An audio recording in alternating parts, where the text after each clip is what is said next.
Most people, when they wake up in the morning, go straight to the kitchen and start making themselves some breakfast. But not me. I prefer to have some water, make some tea, and then get right to work. And today, being a Sunday morning, work means burning some yard waste that accumulated over the winter, doing some other yard work like mowing the lawn, and shooting this video. And I've done all this stuff without eating anything yet today, and it's already 1 p.m. And so many people ask me, don't you feel tired and hungry when you go all morning without eating like that?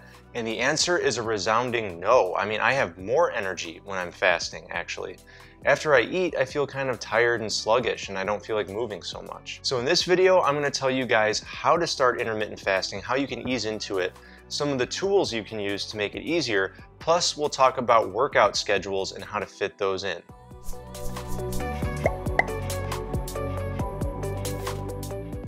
Real quick guys, before we get started, I just want to mention that the method of intermittent fasting I use and that I'll be talking about in this video is 16-8, meaning 16 hours of fasting, 8 hours of eating. And the method I do is skipping breakfast. Now I know not everyone likes to do that. Some people skip dinner, some people do OMAD, which is 1 meal a day, and I'll make a separate video about OMAD.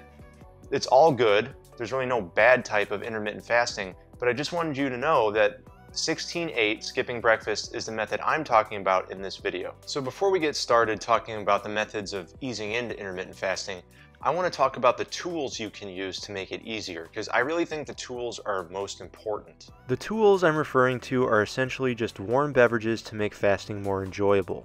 The first and arguably most popular tool for intermittent fasting is black coffee.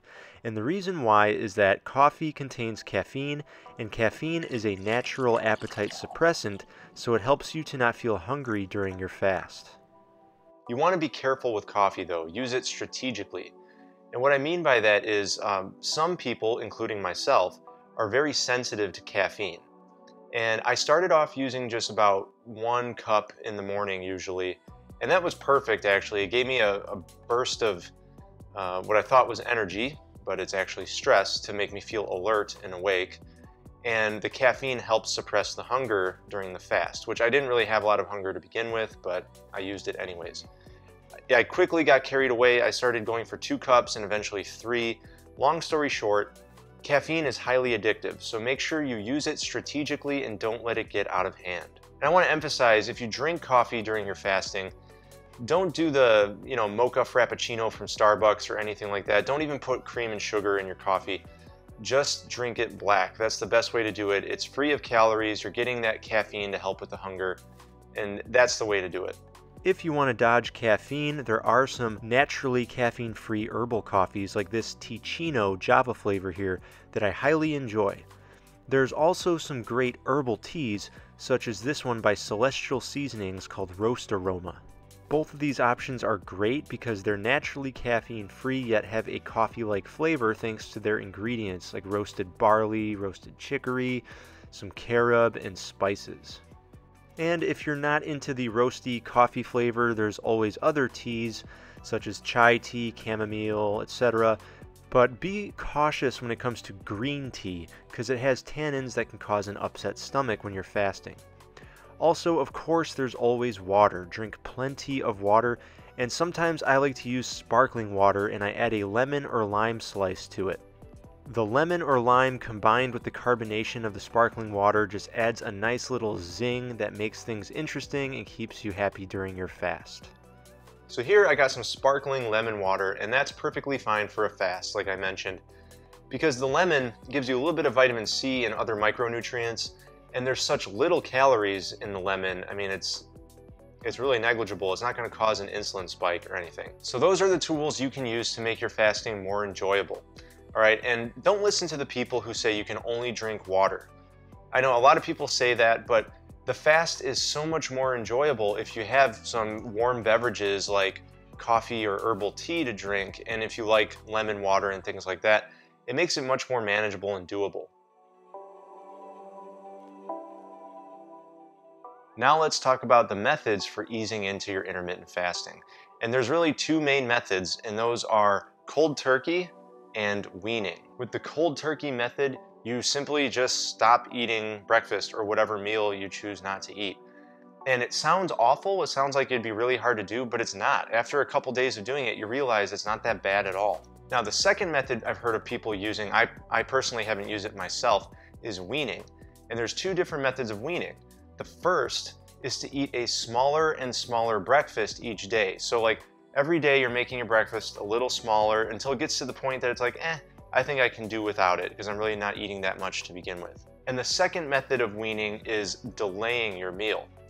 Okay, and when you delay your meal, this really only applies to breakfast. Let's say you eat breakfast at 7 a.m. or by 7, and then you got to go to work. So what you would do is you would start delaying that breakfast till say 8 o'clock when you're at work, and then eat it at your desk or wherever if you can. And then once you're eating it at 8 a.m. for a day, you postpone it to 8:30 and then 9, and you just keep delaying your meal until probably when you get to like 10:30 a.m. At that point, you're ready to just say, let's wait all the way till noon and just do 12 p.m. to 8 p.m. feeding window. Honestly though, guys, I did the cold turkey method. I've done it multiple times because I tend to bounce between 3 meals a day and intermittent fasting. And I gotta say that going cold turkey and just not eating breakfast is really not a big deal.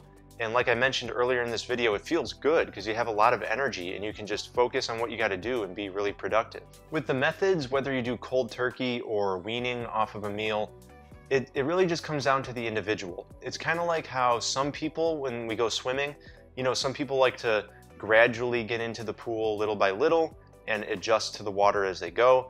And then other people like to just dive in, right? They just jump in, they're submerged into the water immediately. And that's kind of like cold turkey if you just jump in. And the people who are just gradually getting into the pool, well, that's the weaning method or delaying your meal.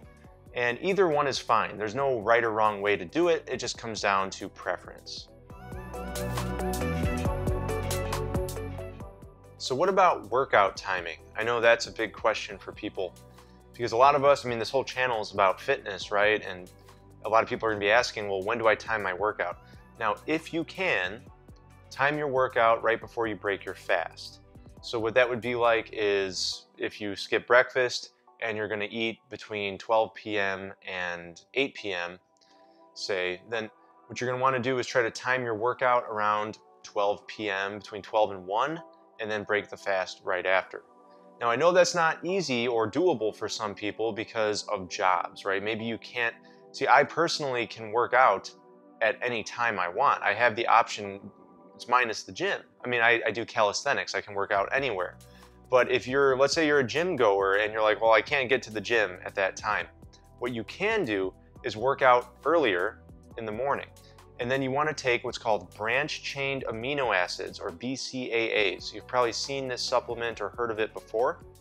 What you want to do is you want to take 10 grams of branched-chain amino acids before and after your workout, and then have a little more later in the morning. So like every couple hours after your workout, you're taking 10 grams of BCAAs. The reason why you do that is you want to keep protein synthesis stimulated during the rest of your fast before you break the fast. And the BCAAs every other hour are going to help do that. And that's going to prevent muscle loss or protein breakdown during the rest of your fast. Ideally though, what you'll be able to do is time your workouts. If you're doing very intense workouts and it's resistance training where you're breaking down your muscle tissue and trying to build strength and muscle mass, you'll want to, the best way to do it is to time your workouts where they're right before you break your fast. But I know that's not possible for everyone. So the branched-chain amino acids are a good backup plan for those who have to work out earlier in the morning. And I will say that I used the BCAA method, you know, because I often work out early in the morning. I use that method and it works perfectly fine. Like you'll be hungry for the morning. You'll probably feel more hungry than usual, but I didn't notice any loss in strength or muscle mass or anything. One last thing I'd like to mention to you guys about intermittent fasting is it's probably best to give it a go your first time on the weekends when you're not working, or whenever that is for your schedule. Because then you're home. You can plan a day when you're home. You can have a list of activities you got to do, just errands you got to run or things you got to do around the house. And you just wake up, have some coffee or tea, and you get going on your to-do list, and you just focus on being productive. You don't think about food. You don't think about breakfast, like no thoughts like what am I going to eat?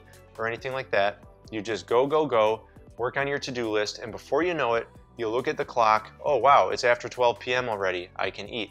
And that, once you prove it to yourself that it's really not bad and it's easy to do, then intermittent fasting becomes really easy. Another good thing about trying it out on the weekends is that you don't have to worry about the workout timing, right? You're home, and if you use my channel, minus the gym, subscribe button's down below, you can just, right around 12, 1 o'clock when you're about to break your fast, squeeze in some push-ups, some pull-ups, just whatever you do at home to keep fit before you eat. And guys, I want to mention, if you subscribe, don't forget to tap that bell icon, right? The bell notifies you when I upload so you won't miss a video. And I hope this video was helpful to you guys if you're trying to learn how to do intermittent fasting. If so, please give it a thumbs up. That really helps me out. Maybe share it on social media too, if you're on Facebook and things. And stay tuned for more info about intermittent fasting and how to work out at home, because I got plenty more content coming your way. All right, guys? I'll talk to you in the next one.